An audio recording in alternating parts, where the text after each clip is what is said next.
আসসালামু আলাইকুম everyone, welcome back to my channel. আজ চলে এসেছি আরও একটা রেসিপি নিয়ে। আশা করছি আমার আজকের রেসিপিটাও আপনাদের কাছে ভালো লাগবে। আজকের রেসিপি হচ্ছে পুঁই ফল রান্না শুটকি দিয়ে। খুবই মজাদার একটি রেসিপি। এভাবে শুটকি দিয়ে রান্না করলে খেতে কিন্তু খুবই মজার হয়। চলে যাচ্ছি এখন আমি মূল রেসিপিতে। একটি প্যান বসিয়ে তেল দিয়েছি পরিমাণ মতো, দিয়ে দিচ্ছি পেঁয়াজ কুচি।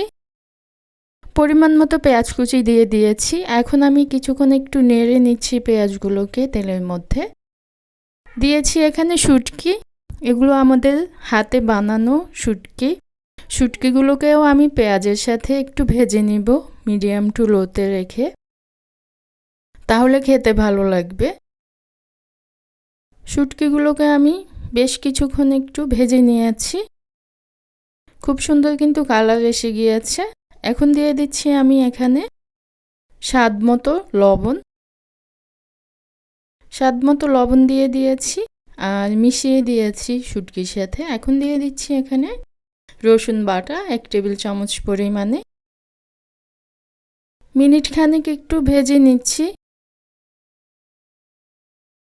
মিনিট খানেক ভেজে নিয়ে দিয়ে দিচ্ছি এখানে পানি। এখন দিয়ে দিচ্ছি এখানে আমি গুঁড়া মশলা। মরিচ গুঁড়া দিয়েছি 1 টেবিল চামচ, হলুদ গুঁড়া 1/2 টেবিল চামচ দিয়েছি, আর এখানে দিয়েছি ধনিয়া গুঁড়া 1 চা চামচ পরিমাণে। নেড়ে ঢেকে দিচ্ছি। ঢেকে কষিয়ে নিয়েছি আমি 5 মিনিট মতো। এখন দিয়ে দিচ্ছি এখানে আগে থেকেই কেটে ধুয়ে নেওয়া পুঁই ফল 1/2 কেজি পরিমাণে নিয়েছি, আর সাথে দিয়েছি 2টা আলু। এখন সব কিছু ভালোভাবে মিশিয়ে দিব। এবার আমি ঢেকে দিচ্ছি। ঢেকে আমি 5 মিনিট মতো কষিয়ে নিয়েছি পুঁই ফলগুলোকে। এখন নেড়ে আমি পানি দিয়ে দিব সেদ্ধ হওয়ার জন্য। বেশি ঝোল রাখবো না, তাই পানিটা একটু কমিয়েই দিয়েছি।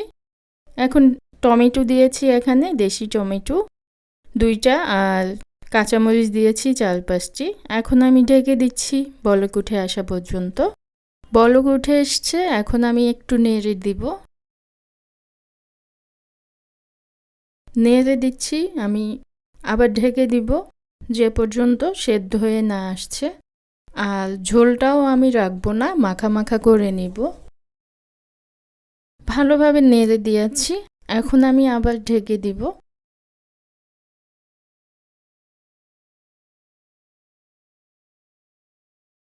এই তো আমার শুটকি রান্নাটা কিন্তু হয়ে গিয়েছে। দেখতেই পাচ্ছেন ঝোল কিন্তু একদম টেনে গিয়েছে আর মাখা মাখা হয়ে গিয়েছে তরকারি। এভাবে খেতেই ভালো লাগে।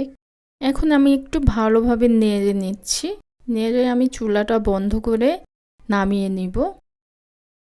খুব সুন্দরভাবে হয়ে গিয়েছে আর সেদ্ধও হয়ে গিয়েছে। যারা ঝোল খেতে পছন্দ করেন তারা একটু আগেই নামিয়ে নেবেন। এখন আমি চুলাটা বন্ধ করে দিয়েছি, নামিয়ে নিব এখন। আশা করছি আমার আজকের এই রেসিপিটা আপনাদের কাছে ভালো লেগেছে। ভালো লেগে থাকলে প্লিজ একটি লাইক দিয়ে দিবেন। আর যারা এখনও আমার চ্যানেলটাকে সাবস্ক্রাইব করেননি, প্লিজ সাবস্ক্রাইব করে দিবেন। আজকের মতো এখানেই বিদায় নিচ্ছি। আবার ফিরে আসব নতুন কোনো রেসিপি নিয়ে। সে পর্যন্ত সবাই ভালো থাকবেন, সুস্থ থাকবেন। আল্লাহ হাফিজ।